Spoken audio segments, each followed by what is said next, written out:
Hello students, welcome back in BBVN online class. हमने last class के अंदर पढ़ा था भाषा।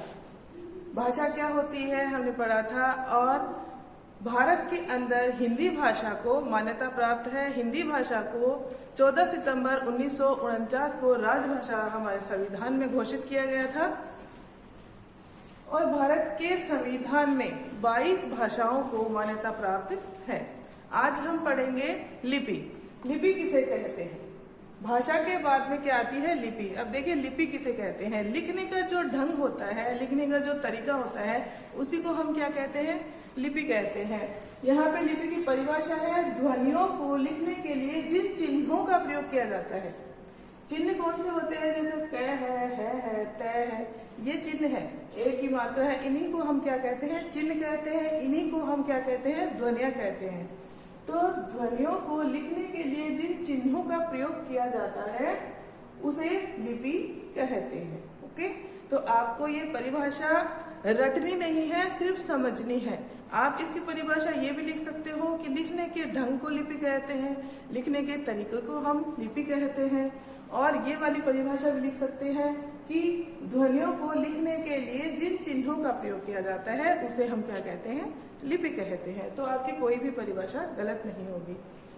नेक्स्ट देखिए, कौन सी भाषा की कौन सी लिपि है। आज हम क्या देखेंगे? कौन सी भाषा की कौन सी लिपि है।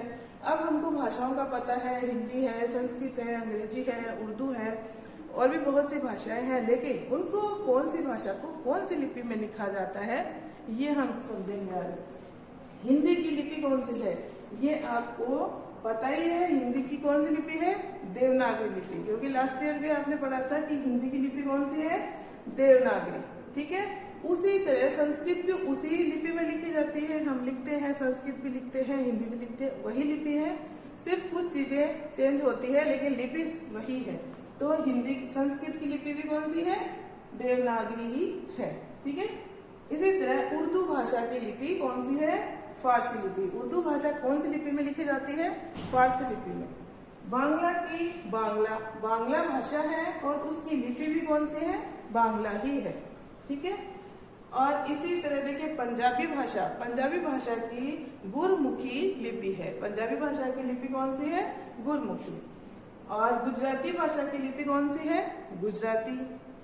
अंग्रेजी भाषा की लिपि रोमन है। आप अंग्रेजी भाषा भी सबसे ज्यादा प्रयोग कर रहे हैं, इसलिए आपको ये भी पता होना चाहिए कि ये इसकी लिपि कौन सी है, कौन सी लिपि में लिखी जाती है? रोमन लिपि के अंदर।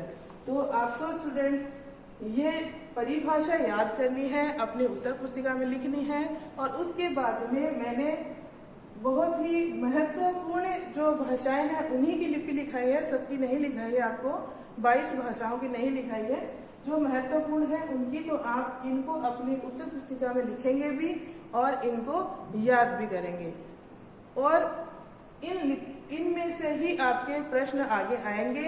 ये एक तरह से भाषा का परिचय ही चल रहा है। भाषा है, भाषा में लिपि है। अब हम नेक्स्ट टॉपिक क्या लेंगे?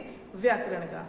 ठीक है, तो भाषा और भाषा का ही चल रहा है, तो आप उसी पेज में लिखते जाइए। आपको पेज कोई चेंज करने की जरूरत नहीं है। अगर आपका ये है कि हम चैप्टर चेंज करने की जरूरत नहीं है। भाषा और व्याकरण ही हमारा चैप्टर चल रहा है, टॉपिक चल रहा है। Thank you.